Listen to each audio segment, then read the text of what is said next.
আসসালামু আলাইকুম প্রিয় দর্শক, কী অবস্থা? সব ভালো আছেননি? আশা করি সব ভালো আছেন, আমিও ভালো আছি আলহামদুলিল্লাহ। তো দর্শক, আজকে কথা কইমু গরু পালন করতে ঘাস ছাড়া গরু পালন করা যায় কি না। আপনারা দেখলা যে আমি অতদিন ধরে প্রায় আজকে 1 মাস 5 দিনের মতো হয়ে গেছে।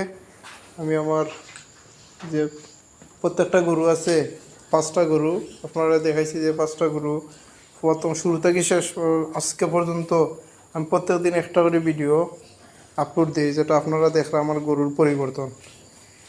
এখনও পর্যন্ত আমি আমার গরুর কোনো ঘাস খাওয়াইছি না আলহামদুলিল্লাহ। ঘাস ছাড়া আমার গরুর যে যতটুকু পরিবর্তন হয়েছে সম্পূর্ণ দানাদার খাদ্য আর খের দিয়া পরিবর্তন হয়েছে। ঘাস ছাড়া সম্পূর্ণ পরিবর্তন হয়েছে। ঘাস ছাড়াও গরু পালন করা যায়, কিন্তু ঘাস হইলে একটু খরচ কমে আর গরুর পুষ্টিগুণ আর একটু বালা পাওয়া যায় ঘাস থেকে।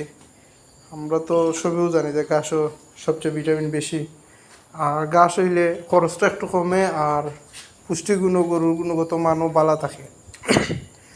আর ঘাস ছাড়াও গরু পালন করা যায়, যেমন খেরার দানাদার দিয়ে, যেটা আমি করছি বা করলাম। আপনারা দেখছেন যে প্রায় 1 মাস 5 দিন হয়ে গেছে, এখনো পর্যন্ত ঘাস ছাড়া আমি খের আর দানাদার খাদ্য দিয়ে গরু মোটা তাজা করলাম। আলহামদুলিল্লাহ তুলনামূলক অনেকটা উন্নতি হয়েছে।